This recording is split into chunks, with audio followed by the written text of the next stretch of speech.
to BBB, the Beauty Business Builder. This is the leading podcast in beauty business development. If you're ready to feel unstoppable and take your beauty business to the next level, then you're in the right place. Subscribe to this podcast so you don't miss an episode. You can connect with Essjay Hartshorn on social media and subscribe to Essjay's YouTube channel. Welcome to BBB. Hello guys, it is Essjay here from BBB. I hope you are all well. Another interview today, so very excited for my guest today. If it's the first time watching or listening to these podcasts, then I do encourage you to go back to the beginning. I think we're on probably episode 25 now, I think.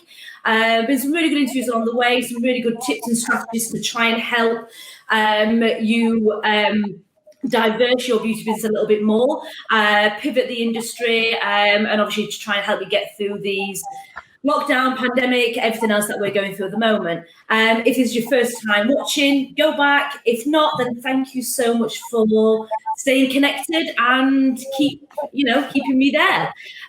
So today, I have got a special guest, Sebastian Bates. Now, I came across Sebastian actually through Jason Greystone, to be fair, who I interviewed a couple of podcasts ago, and kind of connected with Sebastian with a lot of my marketing. He has massive in business, entrepreneurship. He has his background is in martial arts. He's managed to pivot his own company in the martial arts field, as well as helping hundreds of people, hundreds of businesses pivot during the pandemic as well. So even though Sebastian is not directly connected with any kind of beauty, what he has actually done in terms of pivoting a business, which is predominantly teaching people face to face, I thought it was a real valuable would be a really valuable interview. So without further ado, I would like to welcome Sebastian Bates. Thank you so much for having me. Great to be here. Thank you very much. I didn't also mention your podcast as well, your number one business and entrepreneurial podcast as well. Yes, yeah, that was born in the lockdown. So that was great fun making. Yeah, mine was born in the lockdown as well. Mine was a lockdown thing. I've always wanted to do it, and then you were just given the time, and it was like, right, let's do this. The cool thing about that is you're given the time, and so was everyone else. So suddenly it was a lot easier to pin people down for interviews, right? So we were just doing like one or two live interviews like this a day. Wow. And then repurpose them into podcasts. So yeah, it was great. I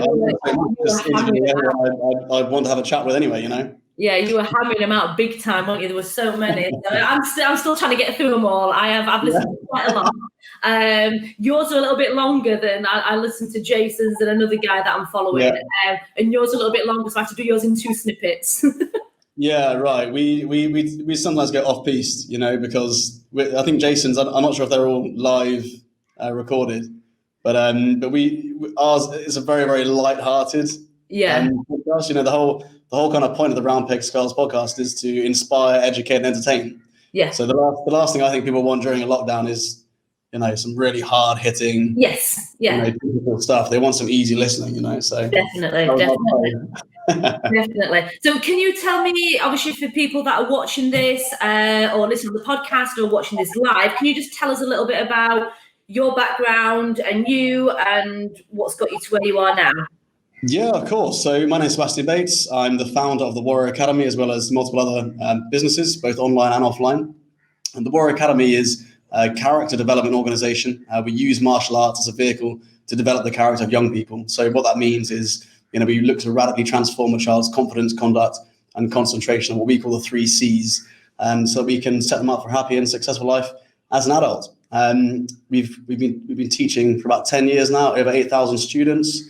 We're voted top 5 in the UK. We've got clubs all over the UK and in Dubai, where I now live with my family. And that's primarily what I do. So it was, you know, physical face-to-face stuff. Yeah.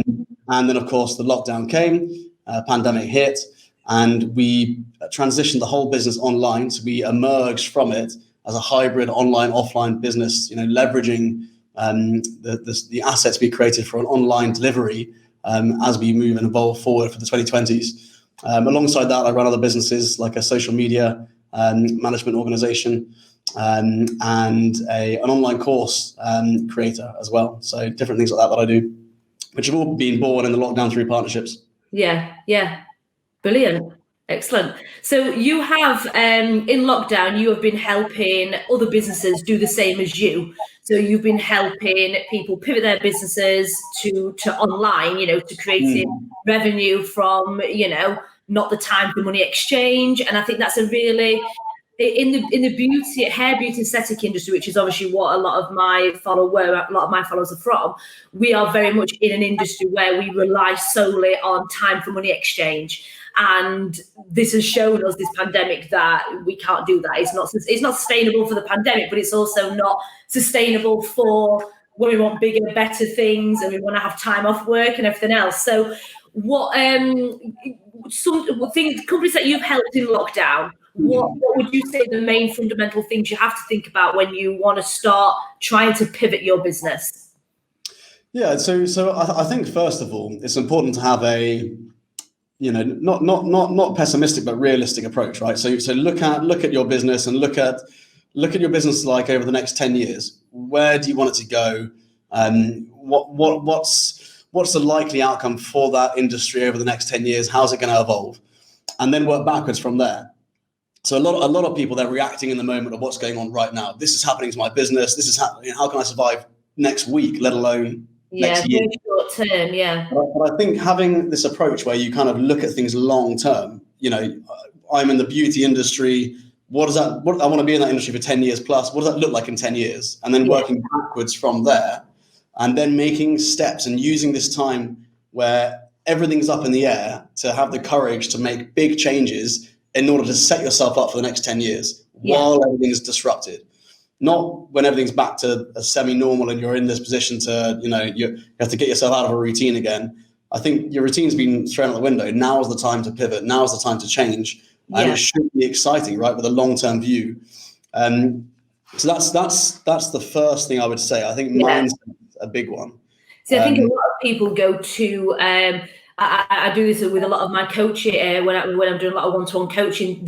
Everyone looks too short term, so they look at, right, shit, I can't work. So when am I next going to get my 500 for my brow tattooing that I should have got next week? They're not thinking of, right, where do I see myself as an entrepreneur, as someone that represents the industry? Where do I see that in 10 years? They look solely at the next month's rent they need to pay. I think that's where a lot of people straight away fall down. So they end up making the decisions of, there's so many people that have kind of converted to all these multi-level marketing, let's sell this for this little marketing company, and they're just grabbing the pennies as they go, and they're not looking at that big picture. So totally do that. Yeah, definitely. I think a lot of that comes down to fear, right? And people are stuck in a scarcity mindset because so much has been disrupted, and their biggest worry is they're going to lose something, right? So they're going to lose either their current lifestyle, its finances, its relationships, its health, whatever that is. So there's that fear, that scarcity mindset that's dug in. And one of the things I do, which really, really helps with overcoming fear, and it's something I used over lockdown when all of our businesses just got shut down in multiple countries, right? Is a lot of people avoid I kind of like going into that fear, right? So if you look at what most people do, you're saying to most people, right, okay, you should think visionary, go straight into it, think visionary. But of course, they're just surrounded by this fear and this doubt. And fear really is just an imagination of things that could go wrong, right? Yeah. So what I say is, instead of avoiding that imagination, dive into it, explore that imagination. So one of the things I do, which really helps, is like I grab a piece of paper and I write down worst case scenario at the top, right? And then write down everything that could possibly go wrong. Like, what does a worst case scenario look like? Mm-hmm. And have courage with this, like literally dive into it and dig that out of you. Because the more honest and transparent you are with yourself and what a worst case scenario looks like, the easier this process is going to be, right? So you've got that piece of paper in front of you. You've written down everything that could go wrong, and it's pretty terrifying. I mean, look at everything from relationships to health to finances. accept that it's all gone out the window. This is now your situation, right? Okay, that's your worst case situation. What would you do? How would you solve that? What's the solution to that worst case scenario? And don't leave the table until you found a solution to your worst case scenario, right? Then you've got this piece of paper, which you can title worst case scenario, stick it in a drawer. And basically what you've then done is you've alleviated that animal brain. So you can then focus on the next level, right? So you know how people say you shouldn't have a plan B or C, you shouldn't have a plan A. I totally don't agree with that. I think having a plan B and C and D, it's sensible contingencies, right? It also alleviates the animal brain. So now you're able to work backwards towards plan A, which would be your most optimistic, visionary plan, where you're in a good mood to do it. And the great thing about that is you're not distracted by that fear and that scarcity mindset, because you already know what to do with that. Yeah, you've already planned. You've taken it out of your head, and now you're in this I'm going to smash it mode, and you just follow through with that plan more effectively, I think. Yeah. I do that with a lot of. I've got a lot of following that are scared of going live. They the fear of doing a Facebook Live, and that's exactly what I say. I say, right, write down, if you go live on Facebook, write down the worst thing that can happen. And I was the same at beginning of lockdown. I still got nervous to do live, got nervous to do interviews.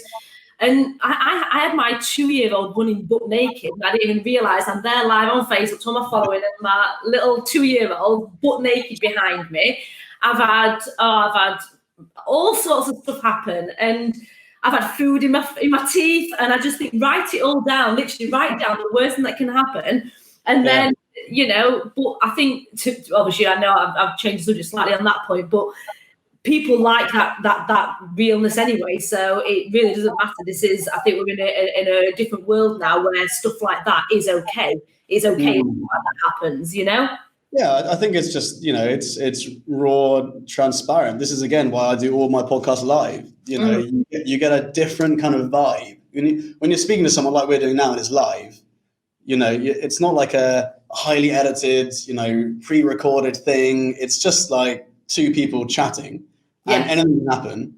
And it's more entertaining, it's more fun, it's more raw, it's more real. This is why I call all our interviews, raw but real. Yeah. There's mistakes in there, connection cuts out.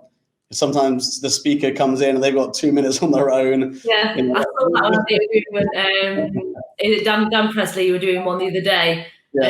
Off screen for ages, and he's like, yeah, right.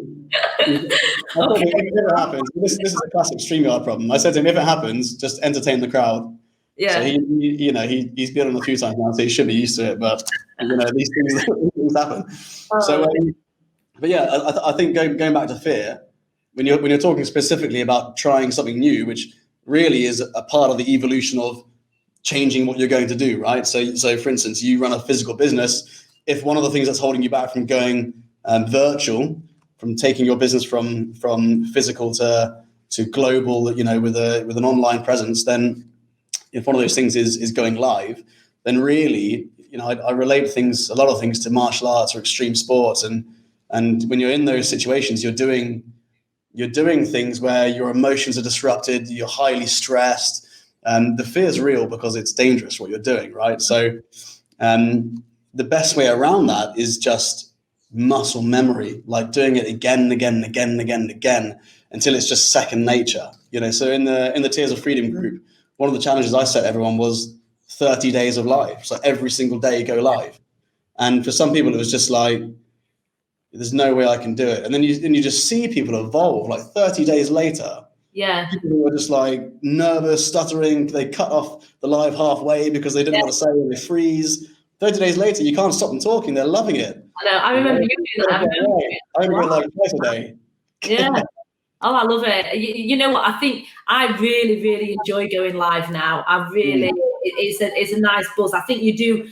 The first one, I think it's getting used to seeing your face and hearing your voice. I don't tend to watch many of mine back because in the early days, you watch back and you're like, everyone always hates the sound of their own voice, don't they? Yeah. So, I think the other thing is, it's the same with public speaking, right? I mean, one of the greatest fears of the human race, of the human being, is social rejection. Like, for some people, it's a stronger fear than death, And I think if you go into a live like this and you're thinking, people are going to judge me. What if I mess up what I'm saying? Blah, blah, blah. It's me, right?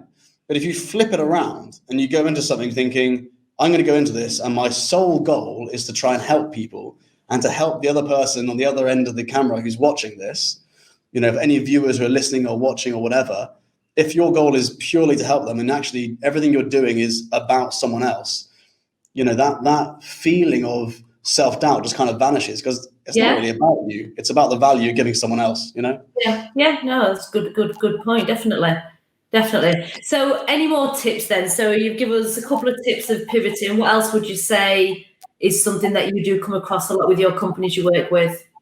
Yeah, sure. So I mean, so just to give some perspective here. So obviously I'm a martial arts organization in the UK and Dubai. When I came back from Johannesburg, I was with Dr. DiMartini doing a course to help advance our anti-bullying program.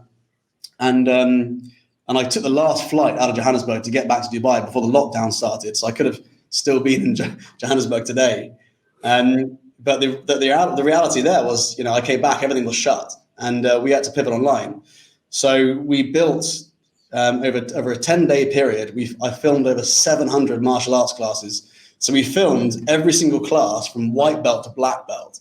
So if you're a green belt, we know what your third class is going to be. If you're a blue belt, we know what your 12th class is going to be. If you're a black belt, we know what your second class is going to be, right? So we literally have all this mapped out in our syllabus and our training plans anyway. There are 700 classes. So we literally just went through every single class. It took me 10 days. There were three cameras, 3 cameramen.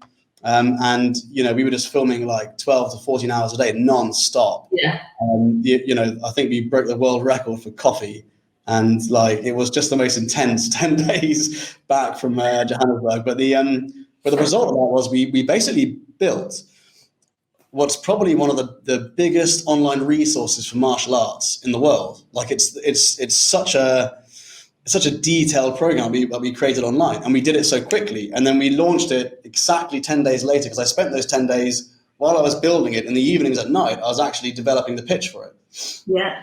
So at the same time all this was going on, we anticipated all of our clubs, because we actually moved the clubs to some sports facilities, but we knew that was going to be shut down any second. So we built WarriorNet to help transition people online and give them an online resource they could use straight away.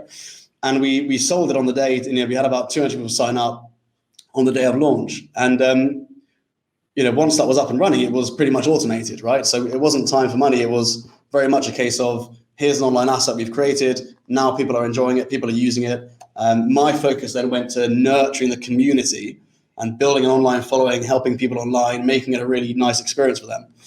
But what I realized in doing that was at the time, we had a lot of people who were basically closing down businesses in Dubai. There was no furlough, no government support like that. It was pretty hardcore out here.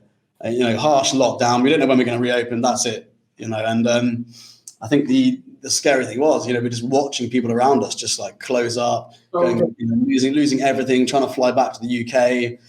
There were cases of expats just homeless. It was just really, really devastating.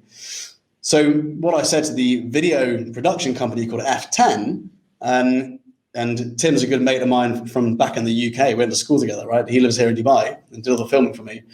And I said to these guys, look, I know how to design a course and launch an online course and get it out there and pitch it and build a community. You know how to create an incredible online course and do all the filming and take care of high production quality stuff, which no one really out there is doing to that degree. Why don't we put what we're doing together? We created this partnership called F10X Academy, and our goal, our kind of mission, was to create this business primarily for the lockdown, which would help 100 businesses pivot online. And in the first 3 months, we helped about 20 businesses pivot online, really, really physical businesses that were traditional face-to-face businesses, like a lifeguarding company, like a wine tasting company, like a media training company, like a social media manager. These guys who were previously all face-to-face, had no online asset. We helped them do that. So that gives some context into what we were up to, basically. And for a lot of these people, it was a bit like, we're going to have to close down the business. What can we do? How can I bring my business online? There's just, it needs to be physical. Do you hear that a lot when you speak to your Yeah. Like I run a physical business. There's no way I can do this online. I think without sounding, I think people don't want to. They don't want to change. Change scares people, and I think, and what I do find is people that are in this industry. It's like nurses. I think you kind of get into the industry because you want that real social one-on-one connection with your client. You want someone to be really good, and I think that's the barrier that people find. But I try and say that you've got to think of the original reason why they're having what they're having. Yes, exactly. And right back. So like even the completely different kind of trade, like pubs and restaurants now are struggling big time. Okay. The amount of pubs that are moaning that they can't open, obviously understandable. But if you think about like what I miss about going out and drinking, I miss not having my friends around music and drinking. So these pubs could easily, I don't know, do pop-up bars in your house. You get your 16. Obviously now we can't have anyone in UK, but before we could. Pop-up bar in your garden, you play your music, have 5 other friends round, and then you've got that feeling of what you actually originally wanted. And I think that's people are they're too reluctant to change, and they forget about why they originally want you. So if somebody's coming to me because they've got really shit eyebrows, and I can do their eyebrows, but I can't touch them, how can I actually make their eyebrows better via video? I can do tutorials, I can do tips, I can send out kits, I can, same with skin, that you've got to think of why they originally wanted you in the first place and change it. I think that's it. I think it's just spending a bit of internal work, doing some internal work, looking at your purpose, looking at your values. Why do you do what you do in the first place? And what do you achieve for your client, right? So if you look at what you're doing right now, this is why I'm doing what I'm doing. I don't know if you can see me. This is why I'm doing what I'm doing. This is the result I want to get, right? This is what I achieve for my clients. This bit here is the delivery, right? So the only thing that's actually changing for everyone is the delivery. Providing your purpose and your vision hasn't changed, your values haven't changed, you still want to achieve the same thing. So you've got to think creatively, on how you can change that delivery. And I was doing some mentoring with a chiropractor, and he was like, it's a very physical job. It's I have to be there, I have to manipulate, I've got to help them with their joints and their pain, and improve their lifestyle. And I was just saying to him, okay, why do you do what you're doing? And he's like, well, my vision is to help people live a pain-free life and to wake up happy because they're not in pain. I was like, okay, so you can't be there physically. So first of all, very, very quickly, he realized that he could do online consultations, and just by speaking to someone down a camera could help analyze what they were doing, right? He could look at them, move this way, do that. Okay, while he can't feel what they're doing, he could actually help them by watching what they were doing. The next thing is, I said to him, look, if the goal is to help people improve their lifestyle and live pain-free, other than being a chiropractor, what goes into doing that? And he was like, well, there's fitness, there's flexibility. Okay, cool. So, partnering with a yoga instructor or someone who's in that field, who specializes in that, Pilates instructor, who helps with lower back pain. Now you're solving that. Okay, what else goes into living a happy lifestyle without pain? Okay, well, it's diet, it's nutrition. Okay, let's find someone who's an expert in that field. And what you're then doing is you're building this like power team of people who help you solve the whole problem. So while before you were doing your bit as a chiropractor, helping them with joint mobility and the pain they were experiencing, which is very limited just to that, that kind of specific area. Now it's like the whole solution is being done for the client, right? Yeah. What may have been causing that pain, might be diet. It might be lack of flexibility. It might be all these things. Now a chiropractor might do loads of clicking and sort you out temporarily. But how many chiropractors literally dive into your life and say, look, what you need to do, a nutritionalist who's going to break down what you're eating, improve that. We're going to reduce inflammation over time. It's going to take 3 to 6 months. And that way you'll be living with less pain and we'll solve this long term for you. But that's just because he's thinking outside of the box. He's thinking about how he changes the delivery. Now, the beautiful thing about this is you know, as a chiropractor, eventually you're going to go back and chiropract or whatever. What's the word for that? Well, there we go. I think I just invented that. So really, I think you're going to go back to doing your physical stuff. But why not use this time where you're able to think creatively, to develop online assets, an online community, an online following, to develop, you know, not a swapping money for time thing like you mentioned, but something that then you can use later on. So you emerge hybrid. Yeah. And you're leveraging online assets and a virtual system, which helps you in the 2020s.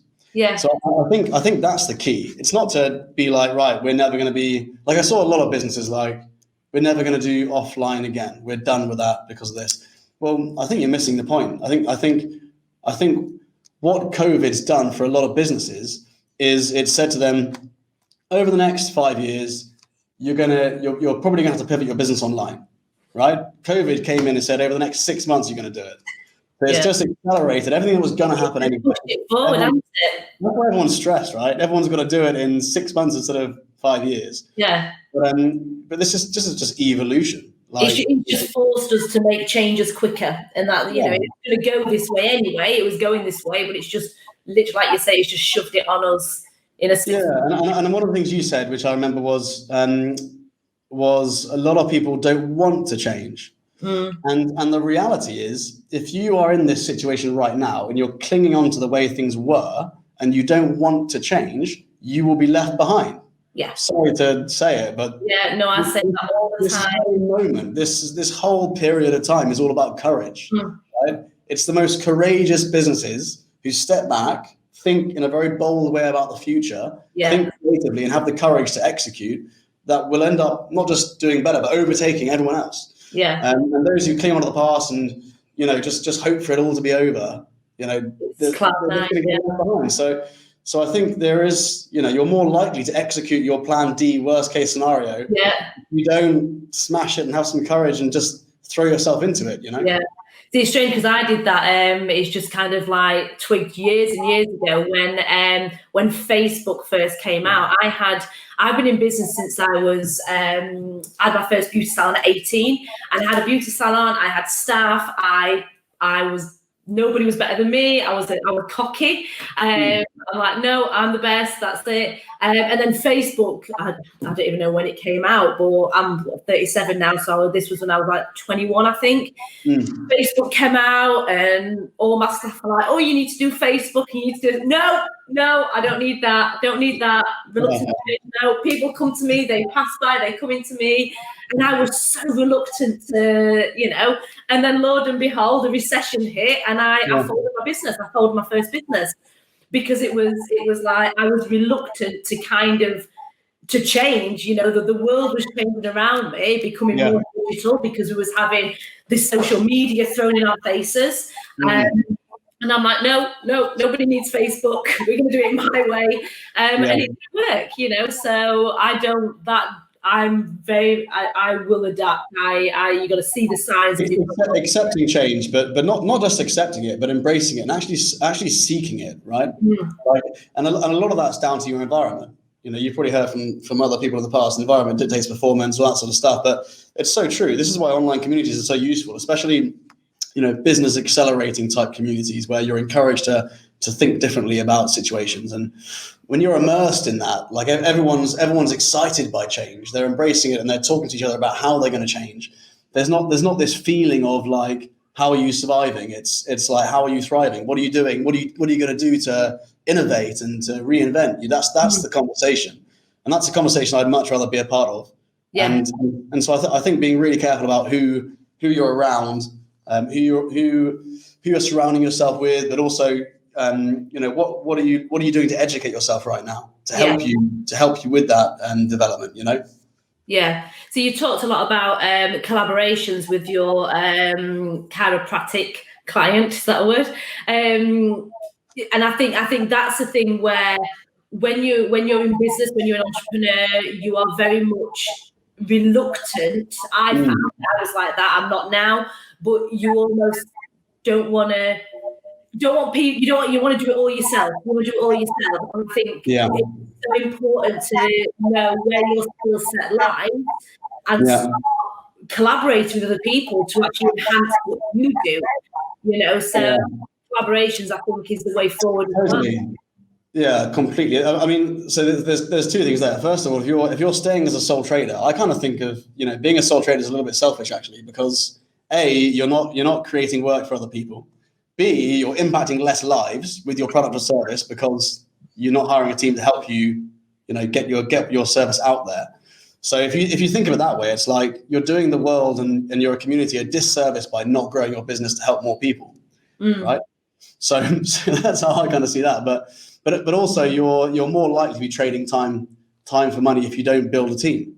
Yeah. And so we could do a whole episode about building a team and how to build a team and what's the best way to do that and where do you start. But ultimately, in order to grow, which you should be seeking to do typically if you're running a business, then you want to be doing that. But when it comes to partnerships, I think the way I kind of saw lockdown, right, was everyone had a hand of cards, and they had like 5 cards in their hand, and the cards represent what they were doing really well in their business, right? So they may have had a couple of aces in there, and the aces could have been, one of them could have been social media, one of them could have been like their technical delivery, one of them could have been their systems, and they're basically different assets, right? These five cards they've got.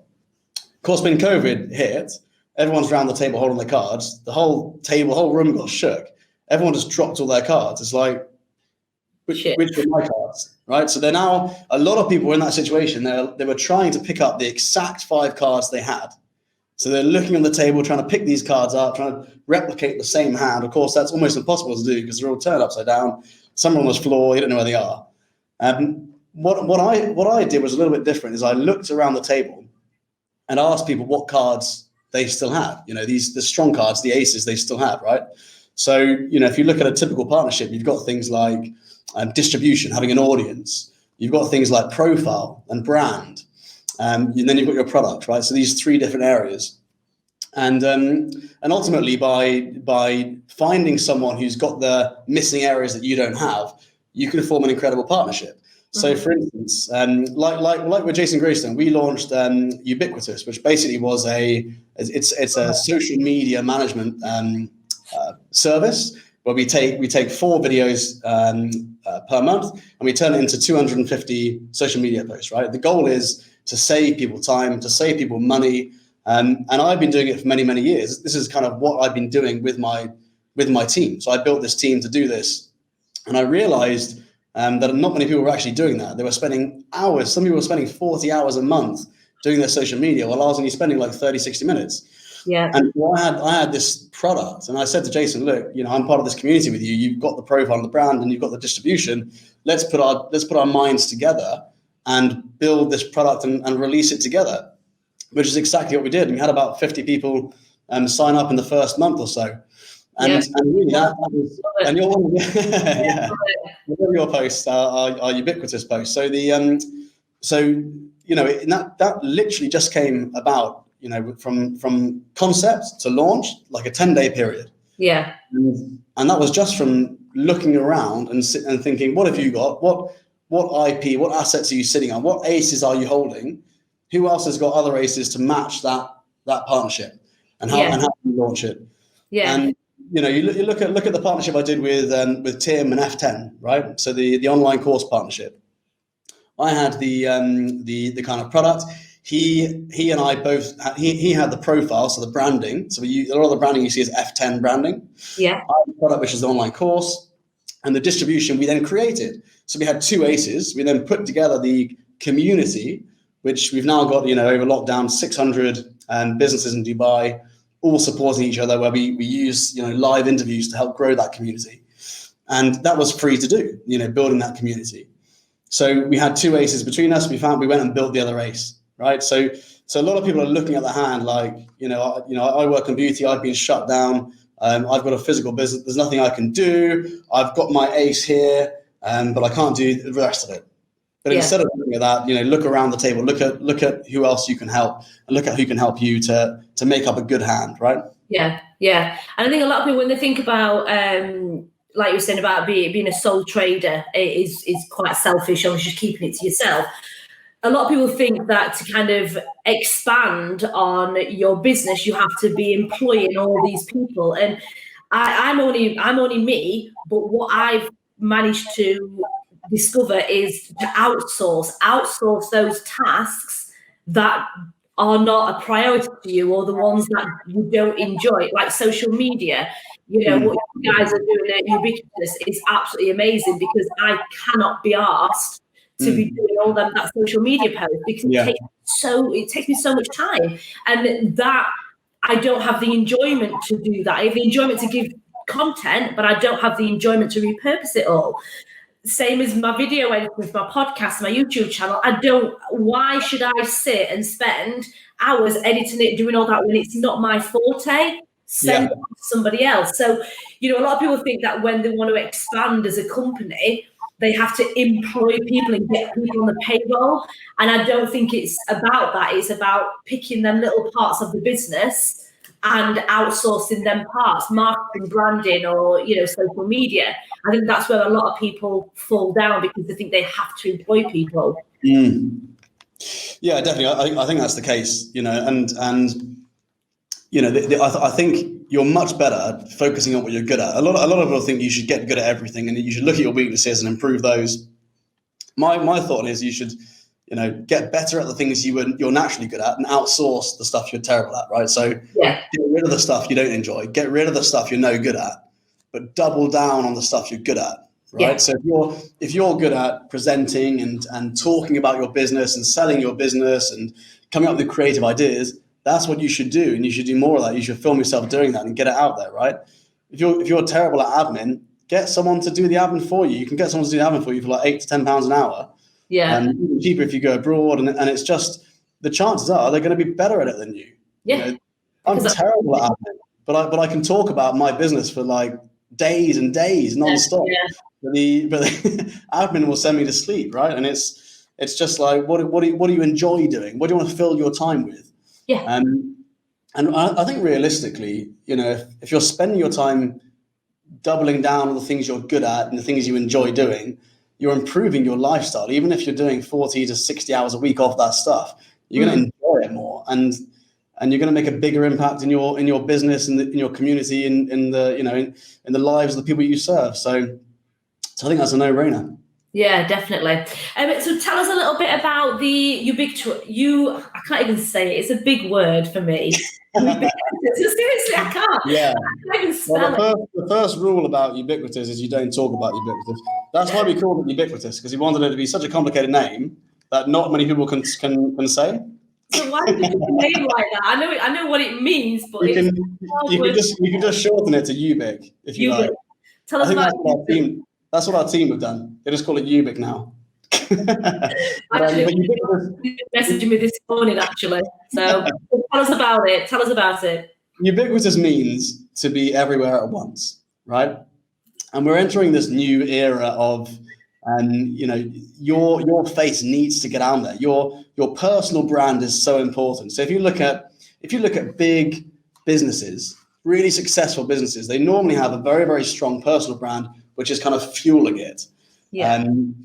There are so many examples out there, like Richard Branson, Virgin, or Elon Musk, and Tesla and SpaceX.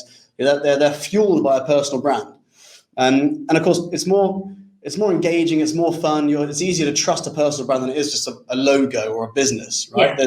There's personality there. There's authenticity and transparency with a personal brand.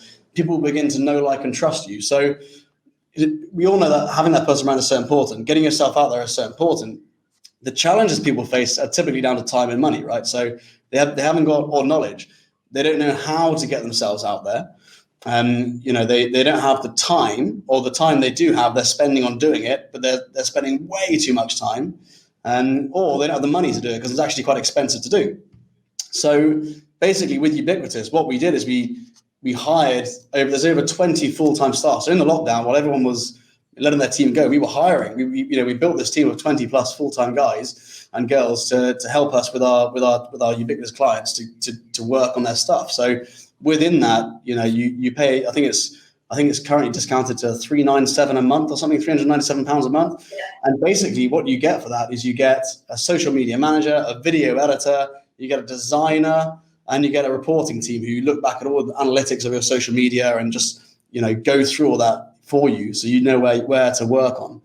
And it takes the hassle out of it, right? Like you said, editing videos, posting on social media, scheduling. If you were going to do this stuff, it would take you 40 hours a month, if not more. At least. And and for 397 quid, you can have that outsourced. Yeah. So you're literally buying, for 340 hours for 397 quid. And the guys who are doing it are going to be better at doing it than you, because they've been doing it for, we do about 10,000 social media posts a month right now. And it's just so streamlined for them because they know what to do.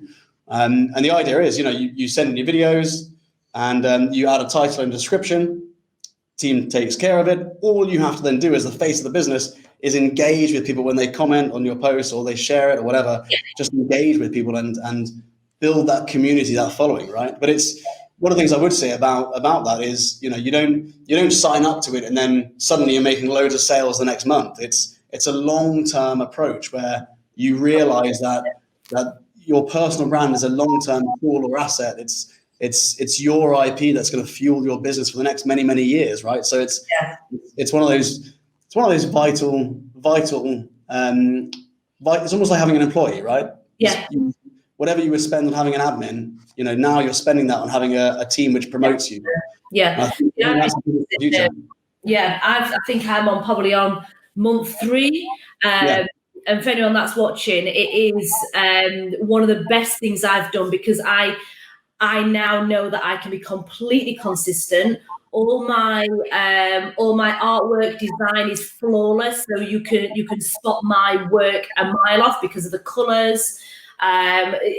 It's fantastic, and all you have to do is 4 3-minute videos a month. Yeah. That's it. Send a few photos and it's done. So if anybody that's watching this wants to find out more, drop me a message, because I can give you a link so you can then get through to your team. But it is money well spent. For 400 quid a month. Yeah. And it's just, I don't think I'd ever, that I'm not stopping that. That's the long term, that for me, because it just takes that huge hassle of all the editing and the scheduling as well, because obviously you guys know when to schedule certain posts on different platforms for them to work. And then sometimes in this industry, we don't get organised to do it. And then we're frantically doing it at 7 in the morning to put a post on, or we're doing it on a dinner break when there's not much people on our platforms. Yeah. So the fact that I just wake up in the morning, I've got a ding, it's like, oh, that post has gone up, I'm like, oh, great stuff. And then just engage with your clients and you'll get the notifications. So no, absolutely, that's you know what, I'm a Ubiquitous client as well, and I think Jason is as well. What we quite like is the fact that we're almost surprised when the posts come on, because they come up and the team know the best time to post for your engagement. So like you said, they're posting stuff for you, and often it surprises you. But what's great about that is, let's just say you have a big party, the next day you're too tired, you don't want to do any work, you have a couple of days off. This machine just works for you. It's like a never-ending machine, right? It doesn't care how tired you are. That 1 hour you spent at the beginning of the month, this machine just works and works and works. Yeah. I think that's quite cool. I think that definitely helps. But it's I get asked all the time, how do you do it? You literally you're on your lives, you're doing clients, and then your social media is going crazy. How do you do it? I'm like, I don't. Yeah. No, exactly. Yeah. How did you? I get that a lot as well.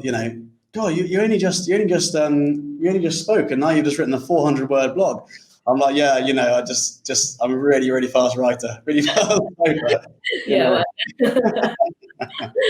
One of those things, again, this is, if you look at someone like Gary Vee, right? Amazing personal brand. Like, the guy's so prolific. And one of the things that I find really holds people back, and it's only really when I started to work with people on Ubiquitous, and I started to work with over 100 different clients on Ubiquitous, and I started to see how picky entrepreneurs were about their own work.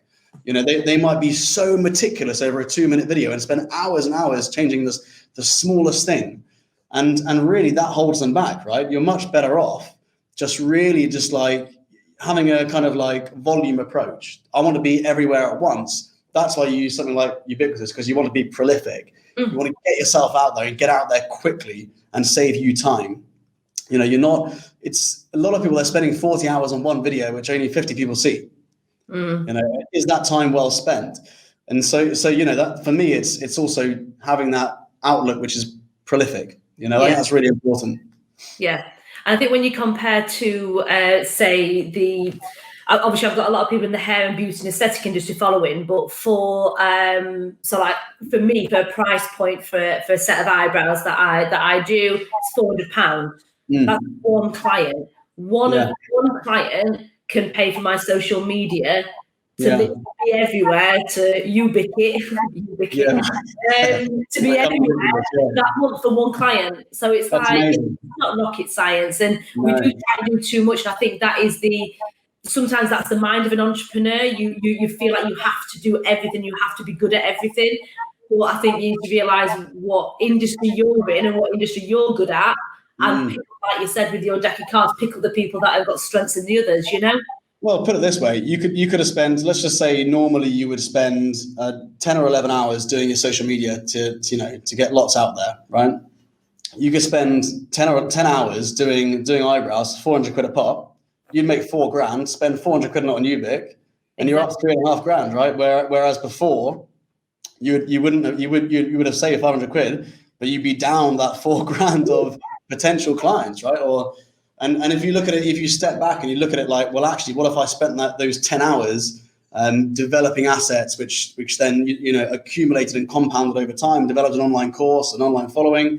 You know, I think the return's even greater for that, right? So yeah, it's obviously like, you know, diving into good use of time and having that long-term approach and vision for what's going to work. Definitely.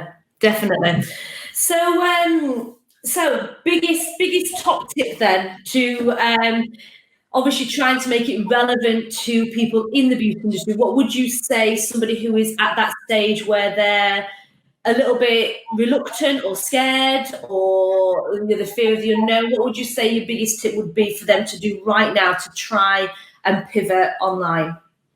Biggest tip for someone who's currently scared or worried about change, and does this person know they need to change or know they should be changing? They should. The first bit would be realize you need to make a change. Yeah, okay, after that bit then. The second thing I'd say is we need to take you out of this mindset of scarcity and fear. And I would go back to the beginning of this video and I'd listen to what I said about diving into your imagination of the worst case scenario, writing that down, parking that in a drawer, and then start working back on your plan. Have a very optimistic plan A. Yeah. Take plan D out of your head. Now work on plan A, but work on it as a 10-year plan. You know, if you want to have your business for 10 years, and try and look at your field and look at where it's going, and then have the courage to step into that. I think that's the best tip I can give. Awesome. Thank you. Fabulous. Well, it's been, I actually could probably talk to you all day about stuff like this. So yeah, well, that's it. Thank you so much for joining me, and thank you for letting me interview you for my following. Yeah, it's been a pleasure. Thank you so much for having me. It's been great fun. Yes, it's been very good. So what's next for you then? So in terms of you with you're into this massive bullying campaign, that's something that's quite recently launched on your end, isn't it? Yeah, absolutely. Yeah. So we've just opened up a 2,000 square foot full-time academy here in Dubai. We're doubling it next month, so we're growing it here. So things are moving ahead really, really quickly here. I've created this anti-bullying campaign called Not a Victim. With the goal over the next 10 years mentoring 1 million children through bullying. So that's a huge project, which again is a 10-year plan. So yeah, there's loads going on here. I'm assuming until then people all over the world can access this as well. It sounds phenomenal what you're doing. Yeah, absolutely. Yeah. So obviously we've got all our online stuff, which is WarriorNet. And then we've got the Not a Victim stuff. So you can just find me on Facebook, guys. Just type in Sebastian Bates, add me on Facebook, and we can have a chat if you like. Yeah, definitely. I will also, when this podcast is released, I'll obviously put all your credentials and stuff at the bottom. But if people just search for your name, or what is your, obviously Sebastian Bates, but you've got your Warrior What's it called? Yeah, Warrior? so the Warrior Academy. If you type that into Facebook, you'll see it there, or even YouTube. You'll find us everywhere. Yep, awesome. And also check out his podcasts. They're very, very good. Round Peg Square Holes podcast is a must. So get that on for your morning jog or my morning rollerblade. Yes. Yeah, that's cool. I listen to your podcast on my morning rollerblades. Love Amazing. it. What a great way to listen to it. Love it. It's getting too cold now, though. No, really, not here. No, it was, what was it? No, it was one that cold this morning. It was like 2 degrees the other morning, and it's cold. And when you rollerblade, you're going quite fast. So that's not rollerblading weather. You want to be on like the side of a beach in Miami or something. I do imagine that. Yeah. I started at the beginning of lockdown, and to be fair, it was obviously really warm beginning of lockdown. So I did, and the streets were so quiet because nobody was out. So I could have been on, a stretch of Miami Beach, but now it's freezing. not a frosty UK morning with black ice on the pavement. No, and leaves as well this morning. Wet leaves. You wouldn't realise how hard it is to rollerblade over wet leaves without chuffing being like Bambi on ice. So I have to. That's not a good thing either. So autumn is not good either. No. Right, Sebastian, thank you very much. It's been a pleasure, and thank you for joining me today. No problem. Awesome. I'll see you soon. Take care. Take care. Bye. Bye-bye.